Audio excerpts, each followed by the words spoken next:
रामायण तो आप बचपन से सुनते और देखते आए हैं, जिसमें अंत में ये दिखाया जाता है कि भगवान श्री राम ने रावण का वध कर दिया था।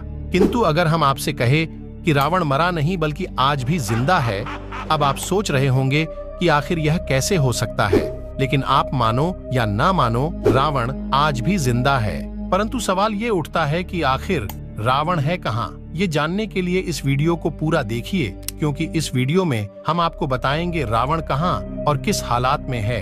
रामायण में माता सीता को छुड़ाने के लिए प्रभु श्री राम और लंकापति रावण के बीच घमासान युद्ध हुआ था, जिसमें रावण मारा गया था। जिसके बाद प्रभु श्री राम ने रावण के शव को विभीषण को सौंप दिया था।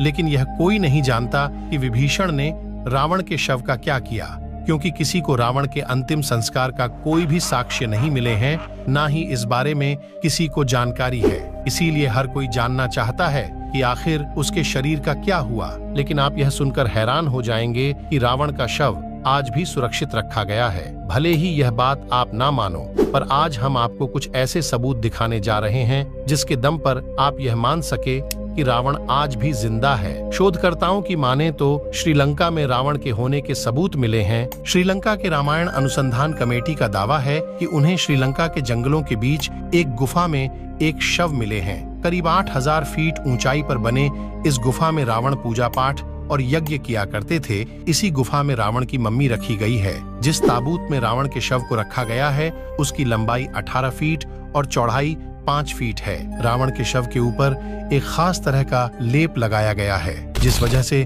कई हजार साल बीत जाने के बाद भी उसका शरीर बिल्कुल वैसा का वैसा है। लेकिन घने जंगल और खूंखार जानवर होने की वजह से कोई भी इस गुफा के अंदर नहीं जा पाया।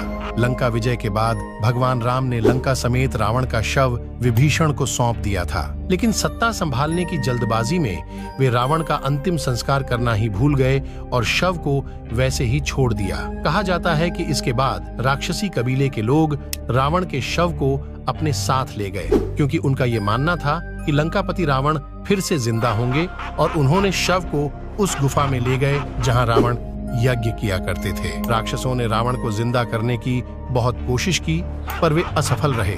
आखिर में उन्होंने शव को मम्मी बनाने का फैसला किया और उन्हें ये उम्मीद थी कि रावण एक दिन जरूर जिंदा होंगे। इसीलिए वे रैगला के जंगलों में उसी गुफा के अंदर रावण के शव को इस तरह सुरक्षित रखा कि सालों साल तक शव वैसा का वैसा रहे। हिंदू मान्यताओं के अनुसार रावण त्रेता युग का सबसे शक्तिशाली राजा था।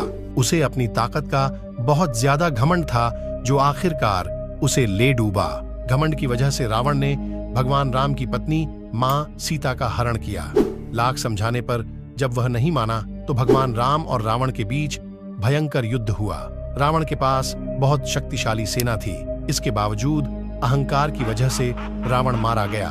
इस बात के प्रमाण आज भी श्रीलंका में देखे जा सकते हैं। रावण ने जिस जगह पर माता सीता को हरण करके रखा था, उसके पास एक झरना है, जहां की चट्टानों पर अभी भी हनुमान जी के पैरों के निशान देखने को मिलते हैं। कुछ लोगों का कहना है कि रावण कलयुग में फिर से कली पुरुष द्वारा जिंदा कर दिया जाएगा, और उस समय भगवान विष्णु के 10वें अवतार कल्कि को कली पुरुष के साथ साथ रावण का भी सामना करना पड़ सकता है।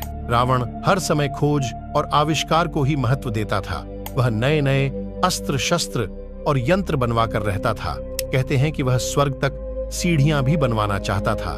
रावण की कई वेधशाला थी, जहां तरह तरह के आविष्कार होते थे। खुद रावण ने उसकी वेधशाला में दिव्य रथ का निर्माण किया था। कहा जाता है कि रावण की पहली पत्नी मंदोदरी ने ही शतरंज का आविष्कार किया था। वही रावण बहुत बड़ा तपस्वी भी था। वह अपनी इच्छाओं की पूर्ति के लिए तप किया करता था। उसने तप के बल से ही ब्रह्मा से वरदान मांगा था, और तप के बल पर सभी ग्रहों के देवों को बंधक बना लिया था। हनुमान जी ने ही शनिदेव को रावण के बंधन से मुक्त कराया था। रामायण के अनुसार रावण को महिलाओं से बहुत रस था। रावण की पहली पत्नी मंदोदरी, जो कि राक्षस राज मयासुर की पुत्री थी, दूसरी का नाम धन्य मालिनी था और तीसरी का नाम अज्ञात है। ऐसा भी कहा जाता है कि रावण ने उसकी हत्या कर दी थी। रावण अपनी पत्नी की बड़ी बहन माया पर भी वासना युक्त नजर रखी थी। इसके अलावा रावण ने विष्णु भक्त तपस्विनी वेदवती का शील भंग करने का प्रयास किया था, जिसके चलते उन्होंने अपनी देह त्याग दी और रावण को श्राप दिया कि एक स्त्री के कारण ही तेरी मृत्यु होगी। मान्यता अनुसार उस युवती ने सीता के रूप में जन्म लिया था। रावण में लाख बुराइयां थीं, पर फिर भी उसने माता सीता के साथ कुछ गलत नहीं किया। आपने यह बात जरूर सुनी होगी, पर इसकी सच्चाई कुछ और ही है। रामायण के अनुसार विश्व विजय करने के लिए जब रावण स्वर्ग लोक पहुंचा, जहां उसे रंभा नाम की अप्सरा दिखाई दी, उसने कामातुर होकर रंभा को पकड़ लिया। तब अप्सरा रंभा ने कहा कि आप मुझे इस तरह से स्पर्श ना करें, मैं आपके बड़े भाई कुबेर के बेटे नल कुबेर के लिए आरक्षित हूँ। लेकिन रावण ने उसकी बात नहीं मानी और रंभा से दुराचार किया।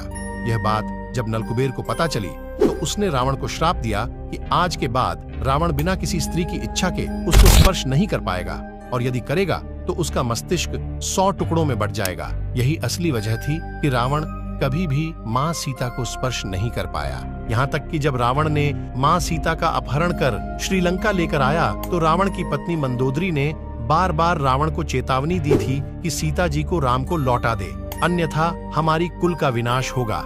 इसके जिम्मेदार सिर्फ आप होंगे। लेकिन रावण अपनी ताकत का घमंड दिखाकर मंदोदरी को फटकार लगाता था। इसी के फलस्वरूप घमासान युद्ध हुआ और रावण की मृत्यु हुई।